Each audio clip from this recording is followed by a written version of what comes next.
There's a teenage boy in Queens who can't sleep anymore. Not because of homework or heartbreak, but because his nervous system won't let him. Every sound is a car crash. Every smell is a chemical weapon. Every touch feels like fire. His body has been rewritten at the molecular level, and there's no undo button. We call him a hero. He calls it a curse he can never escape. This is what it actually means to be Spider-Man, and it's so much worse than you think.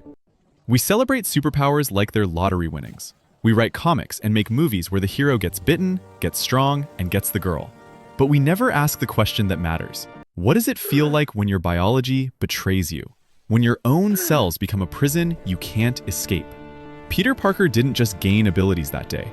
He lost something far more valuable. He lost the right to be human. And once you understand what that really means, you'll never see Spider-Man the same way again. In the beginning, there was a boy. Just a boy.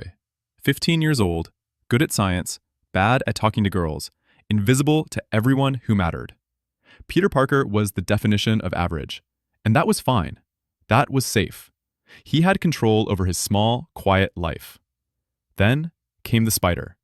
A single bite, a moment of bad luck that would rewrite every cell in his body, every neural pathway, every sensory receptor.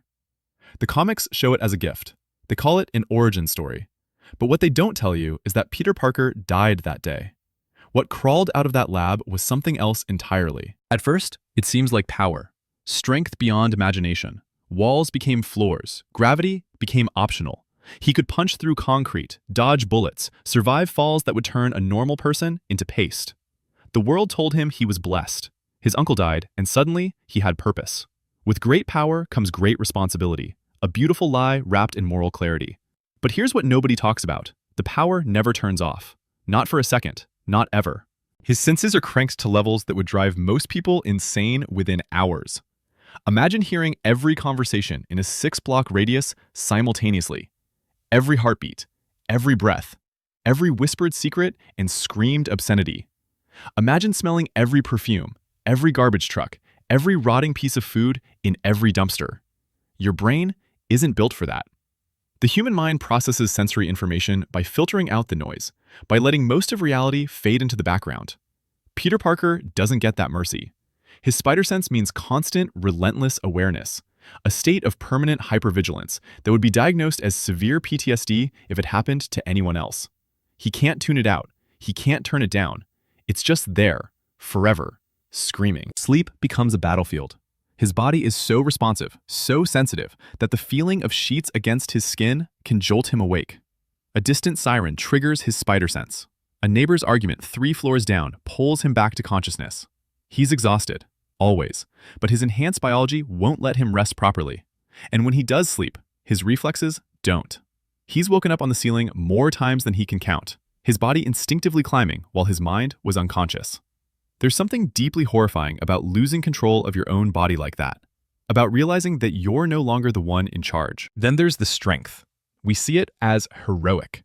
He lifts cars, stops trains, holds up collapsing buildings. But that strength is always there. When he holds someone's hand, he has to concentrate on not crushing every bone.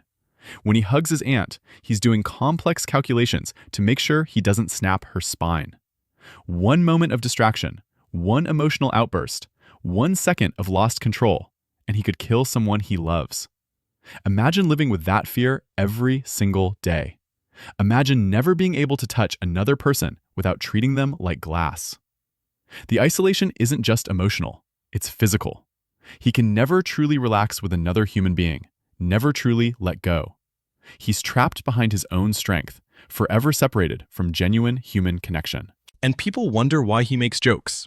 The quips, the one-liners, the constant stream of humor while fighting for his life. They think it's confidence. They think it's bravado. But it's survival. It's a defense mechanism against the horror of what he's become. If he stops joking, he might start screaming. If he lets himself feel the full weight of what he's lost, he might never stop falling. The jokes aren't for the villains. They're for him. They're the only thing keeping him sane. Here's the paradox nobody talks about. Spider-Man is powerful, but Peter Parker is powerless. He has the strength to level a building, but can't control his own biology. He can save a city, but can't save himself from the prison of his own enhanced senses. Every villain he fights, every world-ending threat he stops, he does it while trapped inside a body that won't let him rest, won't let him feel normal, won't let him be human. He's celebrated as a hero while suffering in ways that would break most people in days, and he can never tell anyone. Because who would believe him? Who would understand that the gift everyone envies is actually a waking nightmare? The world sees the mask and thinks he's free. But the mask is just another prison. Without it, he's a threat, a freak, something to be studied or feared or controlled. So he hides, he pretends, he plays the role of the friendly neighborhood Spider-Man while screaming inside a body that never stops reminding him of what he's lost. The mask isn't protection from the world, it's protection from himself, from the truth of what he's become. And the worst part? There's no cure, no way back, no reset button. Peter Parker is gone. That 15-year-old boy with normal senses and normal strength and a normal life disappeared the moment that spider bit him.